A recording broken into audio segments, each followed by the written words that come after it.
এই পায়রাগুলো আমার বাড়িরই বাচ্চা ছিল।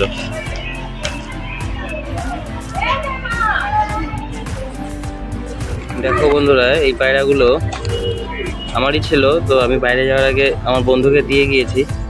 আর এই পায়রাগুলো প্রায় 2 বছর হলো ওর বাড়িতে রয়েছে। 2 বছরে এখনও আসে আমাদের বাড়িতে। আমি যখন বাইরে ছিলাম তখন আসতো, মা বলতো এসে এসে ঘুরে যায়। আর এই পায়রাগুলো ছোলা এত ভালোবাসে, আমার আগের ভিডিওতেও রয়েছে, এই পায়রাগুলো হাত থেকে খেত। এই পায়রাগুলো ছোলা এত ভালোবাসে, কোনো ভয় পায় না। দেখো, তাই চলে আবার আমার বাড়িতে যেতে হবে না বন্ধুর বাড়িতে। এই পায়রাগুলো আমার বাড়িরই বাচ্চা ছিল।